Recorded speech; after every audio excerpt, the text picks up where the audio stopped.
nous avons appris à ne jamais céder au désespoir.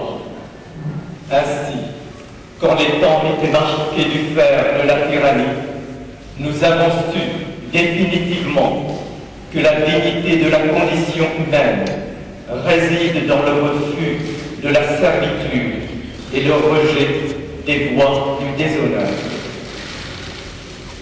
Mais surtout, l'auguste action de notre Père, continuellement soutenue par l'engagement de notre Mère, a permis que soit solidement établie l'amitié entre la France et le Cambodge. Une amitié du cœur et de la raison. Une amitié indéfectible, à jamais cédée. Mesdames, Messieurs, c'est le lieu de rappeler que l'un des aspects les plus éclatants de cette amitié séculaire entre nos deux pays et nos deux peuples concerne justement les domaines d'études et de recherche qui sont l'apanage de l'Académie des inscriptions et belles lettres. De fait, grâce aux savants français et à l'actif patronage de l'Académie, la khmérologie a pu être fondée. Elle fut très tôt et elle a très vite fait élargir ses horizons.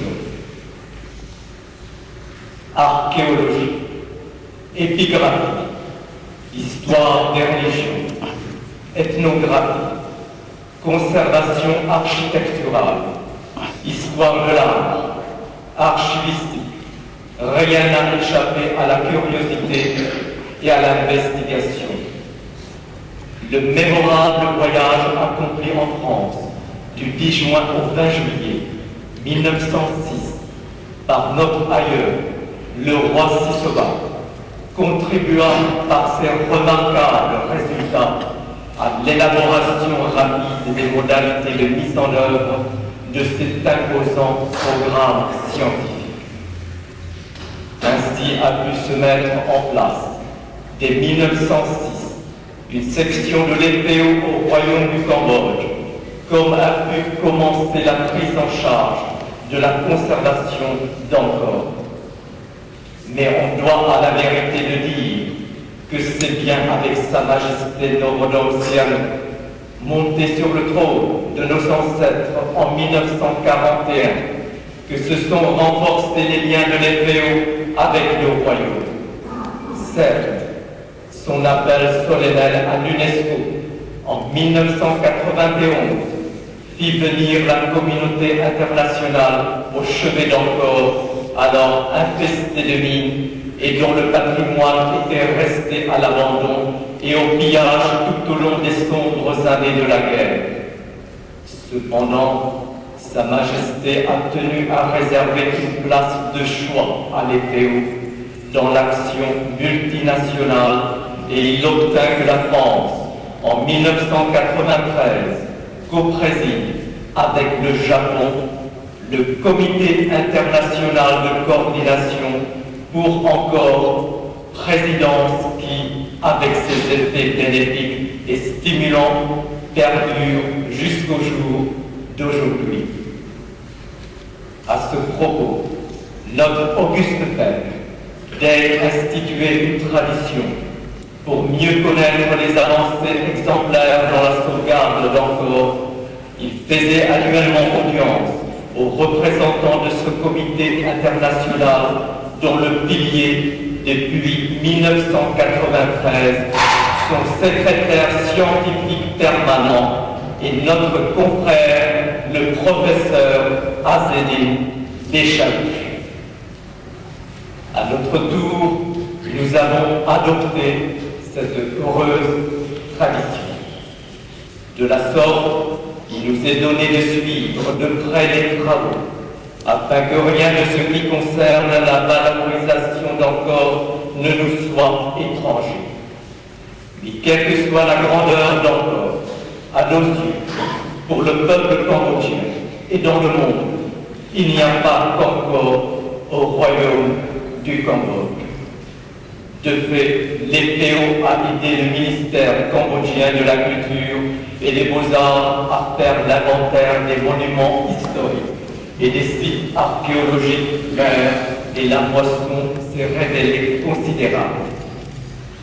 Par ailleurs, l'UNESCO vient d'enregistrer en 2008 sur les prestigieuses tablettes du patrimoine mondial le temple de Pré-Répire.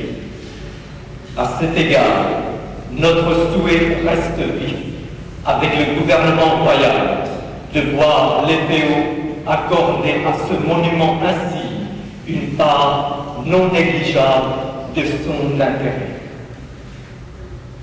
Notre patrimoine retient considérablement notre attention.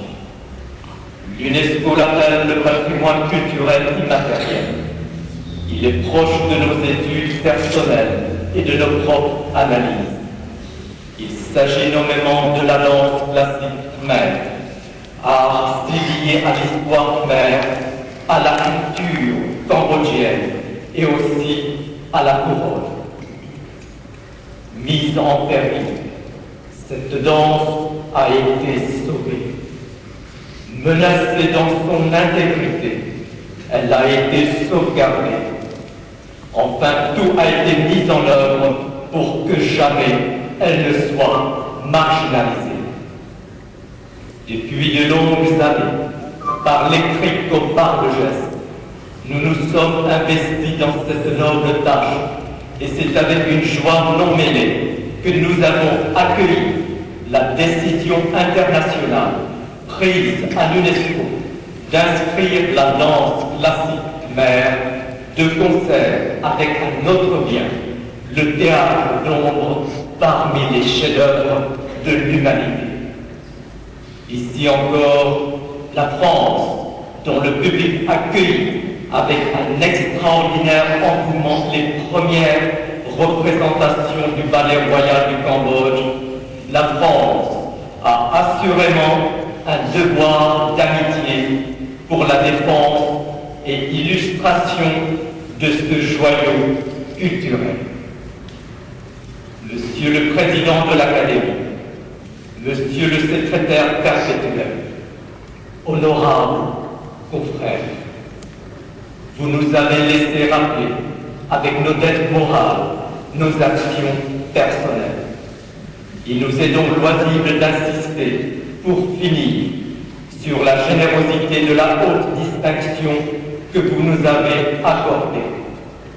Nous voudrions recevoir ce privilège comme un hommage à nos parents et comme un signe d'amitié envers le peuple cambodgien dont la culture est en plein renouveau et le progrès social en marche sûre.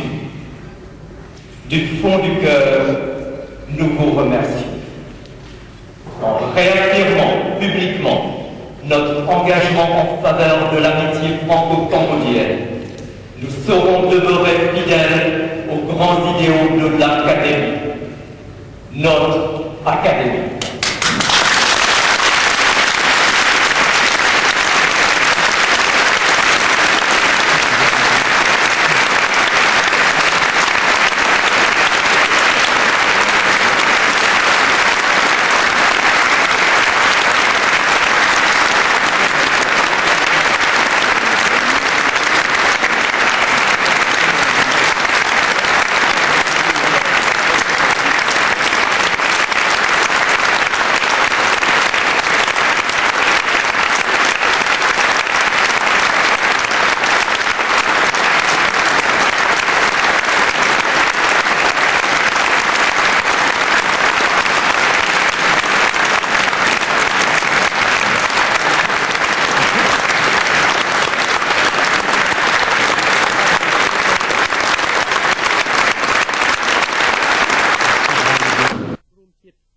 ខ្មែរនៅប្រទេសបារាំងព្រមទាំងឥស្រាជនបារាំងនិងប្រិយមិត្តឆែកជាមិត្តភ័ក្តិដ៏ស្និទ្ធស្នាលរបស់ព្រះកណាជាអង្គម្ចាស់ជីវិតត្បូងព្រះមហាក្សត្រនៃព្រះរាជាណាចក្រកម្ពុជាជាទីសក្ការៈដ៏ខ្ពង់ខ្ពស់បំផុតបានយាងនិមន្តនិងអញ្ជើញចូលរួមអបអរសាទរក្នុងព្រះハរតីនិងទៅចិត្តរំភើបត្រេកអររកអ្វីព្រៀបផ្ទឹមពុំបានចំពោះព្រះរាជកិត្តិយសដ៏ធំធេងដែលព្រះកណាជាអង្គម្ចាស់ជីវិត